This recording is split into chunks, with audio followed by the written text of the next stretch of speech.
Hello family, and welcome to another day's video. If you are new on the channel, welcome. Thank you so much for tapping on to today's link. Do me a favor while you're here and leave me a comment so I can properly welcome you to the family. And share me out with your family and friends as well as on your other social media platform. This will get YouTube to push me further out in the algorithm and my channel can grow. If you are a returning family member, thank you so much for coming back. You know I love and appreciate you, right? Okay, let's go ahead and get into today's story. Today's story is called The Notebook.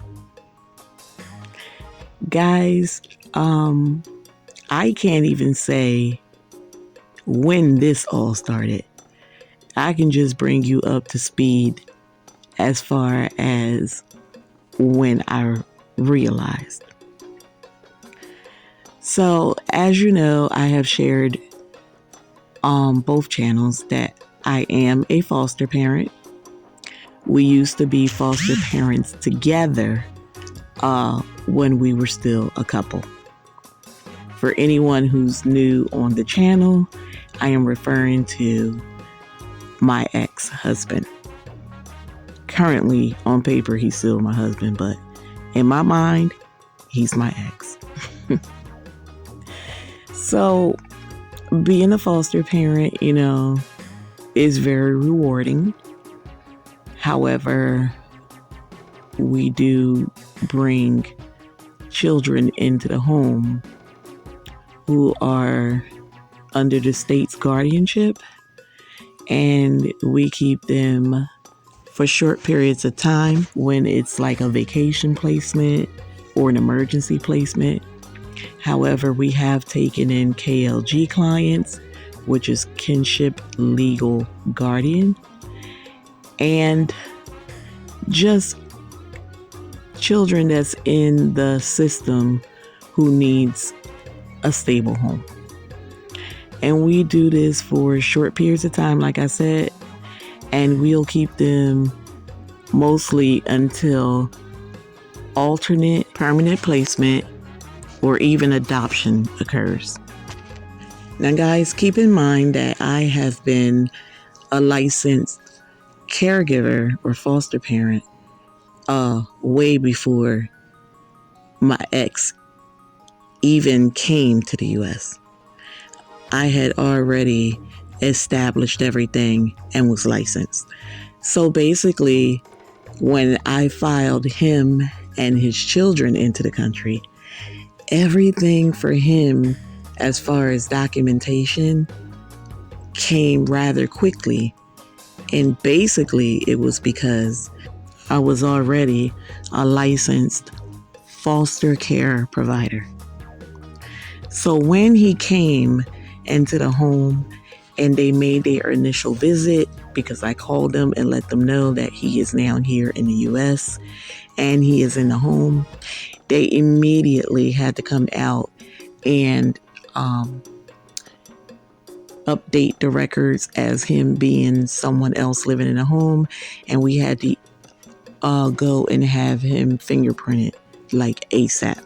Because if you don't know, anybody that resides in the home when you're a foster placement home, everyone 18 and older must have criminal background checks.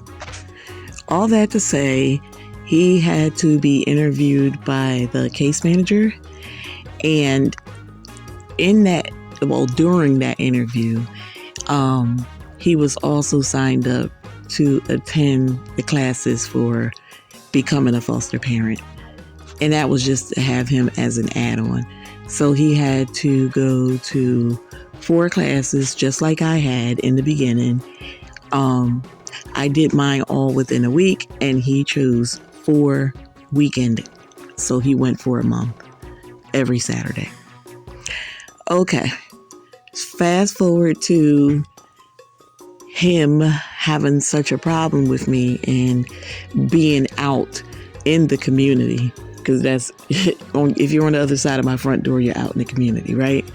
So he's out there, like I said, gossiping and running his mouth to my family members and his family, his friends. And throughout those conversations, they, meaning my family members, put in his mind that, oh, she's over there getting money for that foster care. Is she breaking you off?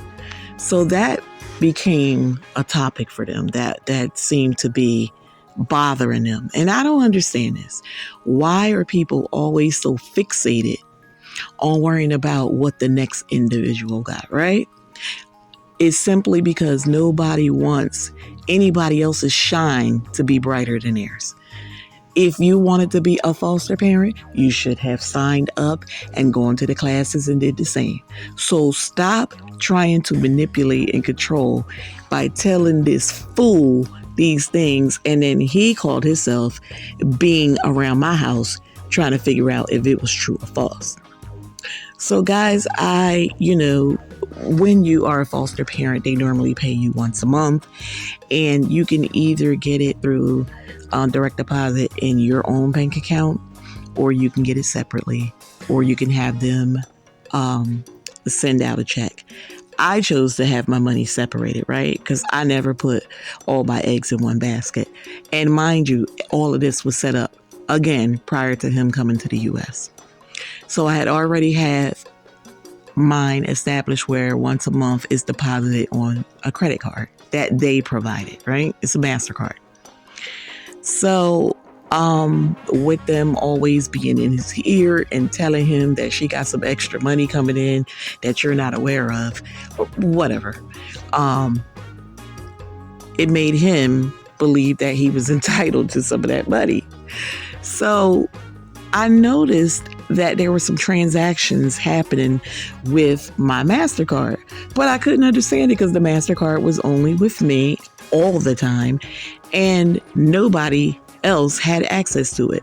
This is a card that I absolutely refuse to put into a computer whenever I'm making purchases, or even if I'm making a phone delivery order. I would never give people access to this card because it's a lot of work to have these cards replaced, and it's charged to me.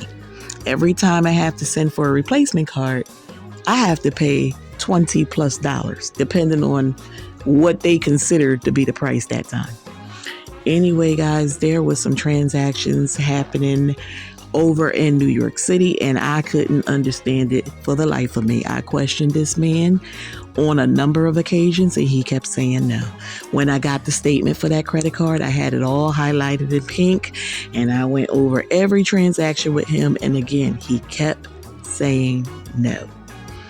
Well, do you guys believe that months later, I was going through some paperwork and shredding it, and I came across this notebook.